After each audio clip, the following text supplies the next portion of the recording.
ایک مرتبہ اللہ کے نبی موسیٰ علیہ السلام نے اللہ سے ہم کلام ہو کر پوچھا، اے اللہ، جنت میں میرے ساتھ کون ہوگا؟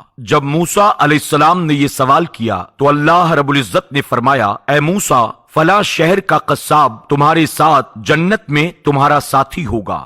جب موسیٰ علیہ السلام نے یہ سنا، حیرت سے اس قصاب کو ڈھونڈنے لگے کہ آخر اس قصاب میں ایسا کیا ہے جو میرے ساتھ وہ جنت میں رہے گا۔ ڈھونڈتے ڈھونڈتے اس قصاب کی دکان پر پہنچے۔ موسیٰ علیہ السلام نے دیکھا وہ قصاب گوشت بیچ رہا ہے۔ آپ دور سے اسے دیکھتے رہے۔ جب سورج ڈوبنے لگا تو آپ نے دیکھا کہ وہ تھوڑا سا گوشت اپنی تھیلی میں رکھ کر اپنی دکان بند کر رہا ہے۔ اللہ کے نبی موسیٰ علیہ السلام اس قصاب کے بارے میں زیادہ جاننے کے لیے اس کے قریب آ کر کہنے لگے، اے خدا کے بندے، میں شہر میں اجنبی ہوں، کیا ایک رات کے لیے مجھے اپنا مہمان بناؤ گے؟ اس قصاب نے جیسے ہی آپ کے چہرے کا نور اور آپ کی شرافت دیکھی تو کہنے لگا، آج رات آپ میرے مہمان ہیں۔ موسیٰ علیہ السلام جب اس کے ساتھ اس کے گھر پہنچے، آپ نے دیکھا کہ قصاب نے اس گوشت کا سالن بنایا اور اپنے ہاتھوں سے روٹی بنانے لگا اور پھر روٹی کو شوربے میں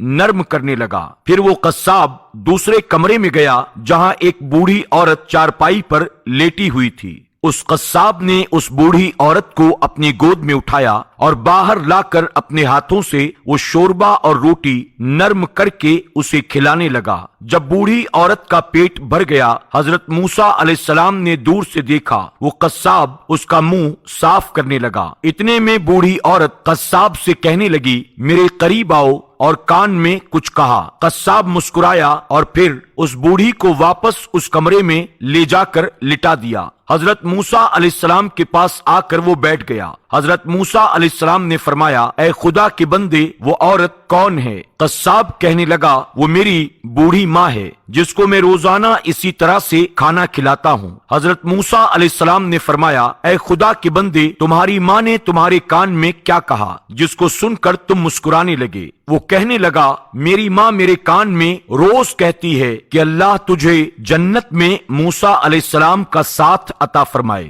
میں اپنی ماں کی بات سن کر دل ہی دل میں مسکرا کر کہتا ہوں، کہاں میں معمولی سا قصاب اور کہاں وہ اللہ سے کلام کرنے والے اللہ کے نبی موسیٰ علیہ السلام۔ بس اتنے میں موسیٰ علیہ السلام نے قصاب کو سینے سے لگا کر کہا، اے قصاب، اب تمہاری ماں کی دعا قبول ہو چکی ہے اور میں اللہ کا نبی موسیٰ کلیم اللہ ہوں اور تمہیں یہ خوشخبری سنانے آیا ہوں کہ جنت میں تم یقیناً میرے ساتھ رہو گے۔ بخدا ماں کی دعا میں وہ اثر ہوتا ہے کہ کائنات کی ہر چیز اولاد کے قدموں میں رکھ دیتی ہے۔ اللہ رب العزت کی بارگاہ میں دعا ہے کہ وہ ہر انسان کی ماں کو سلامت رکھے، اور جن لوگوں کی ماں اس فانی دنیا سے رخصت ہو چکی ہیں، اللہ ان کی مغفرت فرمائے، اور ہر اولاد کو اللہ توفیق دے کہ وہ اپنی ماں کی خدمت کر سکے، کیونکہ ماں ہر اولاد کے لیے جنت کا دروازہ ہے۔